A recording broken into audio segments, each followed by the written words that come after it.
Cuma ibu ke kacamata. Ya, Assalamualaikum warahmatullahi wabarakatuh. Minta maaf ini juga karena kameranya nggak terlalu terang ya. Saya sambil melihat materi pada kali ini kita akan membahas materi tertentu yaitu nilai-nilai kepesantrenan. Saya sengaja membuat judul pada materi ini adalah nilai-nilai kepesantrenan sebagai pondasi pendidikan pesantren. Ini sudah materi lanjutan dari beberapa materi sebelumnya tentang materi kepesantrenan. Kita langsung masuk saja ke materi tentang nilai-nilai kepesantrenan. Sebelum berbicara tentang nilai-nilai kepesantrenan, di sini secara teori perlu kita tegaskan ya. Apakah yang disebut dengan nilai sendiri itu apa? Ini saya ambil teorinya Robert M.Z. Lawang. Nilai adalah bentuk gambaran dari suatu hal yang diinginkan. Jadi gambaran dari suatu hal yang diinginkan, yang dianggap berharga, pantas untuk diapresiasi, dan mampu mempengaruhi perilaku sosial seluruh individu yang memiliki nilai tersebut. Nah, nilai merupakan cerminan atau pedoman untuk mewujudkan tata tertib kehidupan dalam masyarakat. Ini. Jadi Robert Lawang di sini menekankan kepada bahwa nilai itu adalah sesuatu yang diinginkan dan berharga. Jadi nilai itu tentu dalam makna yang positif dalam pemikirannya M. Lawang. Artinya sesuatu itu dianggap bernilai jika sesuatu itu memang sesuatu yang diharapkan keberadaannya oleh masyarakat dan sesuatu itu dianggap berharga yang layak untuk diapresiasi oleh masyarakat. Misalnya nilai kesopanan memiliki nilainya sangat rendah hati dan seterusnya.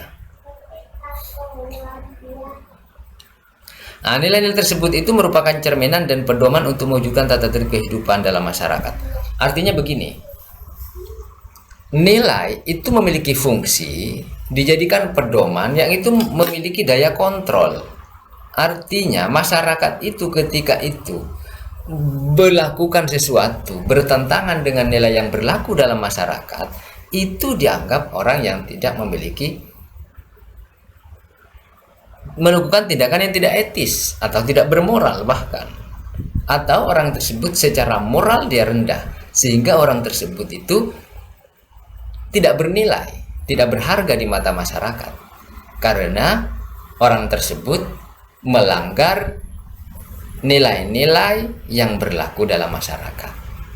Lah nilai ini secara otomatis sebenarnya berlaku, ada nilai yang memang sumbernya dari agama ya, ada yang bersumbernya dari masyarakat, ada yang bersumber dari tradisi yang berkembang dalam masyarakat sehingga dia membentuk dengan sendirinya semacam sebuah kesepakatan yang itu ditaati secara bersama-sama.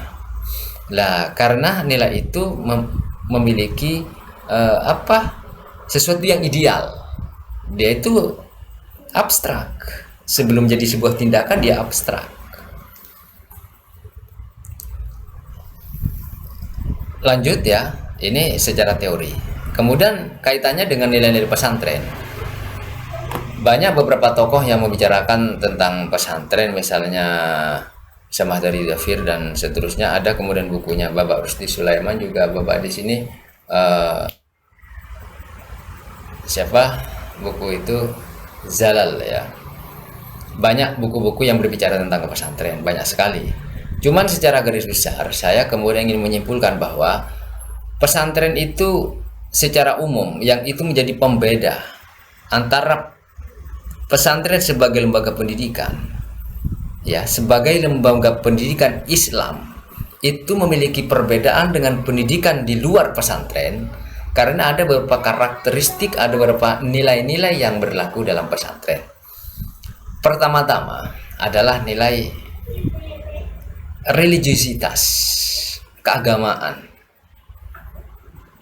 Jadi begini, orang yang memiliki rasa keagamaan yang lebih tinggi, orang yang lebih religius, orang yang lebih taat terhadap agama, itu tentu itu mesti lebih bernilai daripada orang yang tidak menaati aturan-aturan agama. Jadi yang pertama itu memang pesantren menekankan memang untuk menyampaikan risalah agama. Karena yang mendirikan pesantren kan para kiai, para ulama, dan dia sebagai pewaris para nabi. Makanya santri biasanya lebih religius, lebih mudah mengikuti, menjalankan ajaran-ajaran agama karena ada pembiasaan-pembiasaan di pesantren di sana. Itu yang pertama ya, secara singkat. Yang kedua adalah nilai keikhlasan sebenarnya, yang tidak kalah pentingnya. Mungkin nilai ini saya perlu mengatakan begini, kenapa? Karena pendidikan di luar misalnya tadi belum tentu religius. Bahkan sekarang yang pendidikan yang ada pembiasaan sholat duha, ngaji, tadarus, kemudian pembiasaan tahajud, sholat jamaah, itu kan yang berlaku di pesantren pada dasarnya. Kemudian sekarang itu diberlakukan di masyarakat luar. Karena kebiasaan-kebiasaan semacam itu untuk menanamkan nilai spiritualitas, keagamaan, religiusitas yang tinggi itu sudah lama berlaku di pesantren. Yang kedua adalah nilai keikhlasan. Itu yang menjadi pembeda kedua. Kita sederhana saja. Bagaimana misalnya seorang kiai, ya, ini langsung kalau tadi ini belum ya. Nilai keagamaan kita terpotong sejenak. Keagamaan nomor 1 ini bisa dilihat ya. Nanti makalah ini bisa saya sebarkan di e-learning dan juga di file, bisa diambil di YouTube. Yang kedua adalah nilai keikhlasan. Saya singkat. Ini keikhlasan. Nilai keikhlasan ini menjadi penting ya. Dan ini menjadi karakter tersendiri di pesantren. Contoh, kalau langsung kesimpulannya, bagaimana kiai misalnya mendirikan pesantren itu atas kebutuhan masyarakat, dia itu dengan sukarela, bahkan dia mendirikan asrama pondok itu semuanya atas kehendak dan inisiatif masyarakat. Kiai yang dititipi santri begitu banyaknya, ada yang puluhan, ratusan, bahkan ribuan, bahkan ada yang lebih 10.000, 20.000 dititipi santri dari berbagai macam daerah dan dari berbagai macam ragam. Itu kalau tanpa ada niat yang ikhlas, yang tulus untuk mengabdi kepada agama dan masyarakat, mungkin susah untuk bisa dipercaya sedemikian rupa, dan juga susah untuk mengemban amanah yang begitu berat. Karena apa? Tidak ada ke kiai itu yang namanya kiai menerima gaji, yang menerima honor dari santri, tidak ada. Tidak ada. Kiai itu semuanya punya usaha sendiri. Kita bisa buktikan, saya alumni pesantren semuanya, para kiai semuanya punya usaha, mereka berdagang, beliau-beliau itu ya punya lahan pertanian, punya sawah, bertani, beternak. Artinya kiai itu tidak makan gaji dari santrinya, insya Allah begitu. Dan memang bisa hanya bisa dibuktikan. Lah nilai keikhlasan itu kemudian itu diturunkan kepada santrinya. Bagaimana mengkader pada santri menjadi pengurus sejak dini. Bagaimana dia itu juga ingin menggali ilmu, tetapi diberi amanah oleh kiainya untuk menjadi pengurus santri yang lain. Digaji tidak digaji, dibayar tidak. Bayangkan 24 jam ngurus orang. Lah ini untuk menanamkan rasa keikhlasan, dan memang itu sebenarnya pesantren tegak karena adanya keikhlasan itu. Artinya tegaknya pesantren, tegaknya santri dan pengurus sebagai kader para kiai itu bisa tegak sedemikian rupa itu bukan karena dia itu bisa dibayar dengan uang, tetapi memang santri itu dengan nilai keteguhan, ada jiwa daya juang, ada keikhlasan untuk mengabdi kepada agama, mengabdi kepada ulama, dan mengabdi kepada bangsa dan negara tentunya.